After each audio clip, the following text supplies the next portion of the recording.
কয়েকদিন ধরে সোশ্যাল মিডিয়ায় চিলিজের ব্যাপারে এত কিছু দেখেছি, so that's why finally we have come to Chili's at City Centre 1। Stay tune to the end of the blog যাতে সমস্ত ডিটেলস সব কিছু জানতে পারো।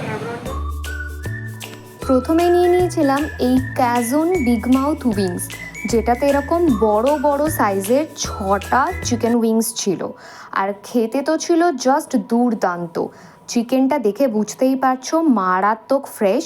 আর ওর সাথে একটা ডিপ দিয়েছিল, মোস্ট প্রবাবলি ইট ওয়াজ টার্টার সস, যেহেতু ইয়েলো কালারের, ভীষণ ভালো খেতে। এবার তোমাদের একটু অ্যাম্বিয়েন্সটা দেখিয়ে দিই। দেখে বুঝতেই পারছো আমরা গিয়েছিলাম উইকেন্ডে, মারাত্মক ভিড়, মানে লোকে রীতিমতো ওয়েট করছে সিটের জন্য। ফলে তোমরা যদি হ্যাং আউট করতে চাও, এখানে কিন্তু তোমরা ড্রিঙ্কসও পাবে। ফ্যামিলি ফ্রেন্ডস যারা যারা আছে সবাইকে নিয়ে একদিন অবশ্যই ঘুরে এসো, আশা করি ভীষণ ভালো লাগবে। লাউড মিউজিক, মানে পুরোপুরি বলতে গেলে এটা বিদেশি ভাইব পাবে। নেক্সট আইটেম ছিল আমাদের এই চিপটোলে কসাডিলা। নামের অ্যাকসেন্টটা মেবি উল্টোপাল্টা হতে পারে, কিন্তু মোদ্দা কথা হচ্ছে ইট ওয়াজ আ মেক্সিকান ডিশ, যেটাতে full of cheese, chicken, salad, vegetables সমস্ত কিছু ডিপ করা ছিল। মানে বেসিক্যালি বলতে গেলে পরোটার মধ্যে সব কিছু র্যাপ করে দিয়ে দিয়েছে। এমনিতে খেতে খারাপ নয়, খুবই হেলদি। তোমরা কারা কারা খেয়েছো কমেন্টে আমাকে জানিও।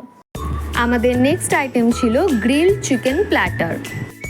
চিকেনের একটা বড় ব্রেস্ট পিস দিয়েছিল, তার সাথে ছিল এই স্যুপ বা ঝোল মতো একটা জিনিস, যেটার উপরে মিশিয়ে খেতে হয়, একটু ঢেলে নিলাম। আর রাইস ছিল, আর পাশে ছিল সর্টেড ভেজিটেবলস। সর্টেড ভেজিটেবলসে মোস্টলি গাজর, জুকিনি আর বড় বড় করে ফ্রেঞ্চ বিনস দিয়েছিল, যেটা খেতে তিনটে একসাথে মিলিয়ে খুবই ভালো লাগছিল। আর খুবই হেলদি অ্যাকচুয়ালি লাঞ্চটা। যেহেতু ব্রিটিশরা রাইসের পোর্শনটা একটু কম খায়, ভেজিটেবলস আর ননভেজের পোর্শনটা একটু বেশি খায়, এখানেও কিন্তু সেই জিনিসটার কথা মাথায় রেখেই প্ল্যাটারটা সাজানো হয়েছিল। ফলে একটা লোক যদি পুরোটা আপনারা খেতে পারেন লাঞ্চটা, তাহলে কিন্তু অনেকক্ষণ অবধি ফুলফিলিং থাকে, বা দুজন মিলেও এটাকে অনায়াসে শেয়ার করে খেতে পারে। প্রাইসটা 500 নিয়েছিল, যেটা আমার একটু কস্টলি মনে হয়েছিল।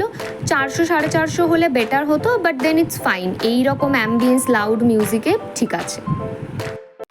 আমাদের সেদিনের লাস্ট আইটেম ছিল এই ম্যাঙ্গো আইস টিটা। সারাদিন পর এই রোদে গরমে গিয়ে এটা কিন্তু মারাত্মক রিফ্রেশমেন্টের কাজ করছিল, প্লাস খেতেও কিন্তু দুর্দান্ত ছিল। ওখানে গিয়ে যদি আমার মতো যারা নন অ্যালকোহলিক আছো, তারা কিন্তু এই ধরনের ড্রিঙ্ক অবশ্যই ট্রাই করো।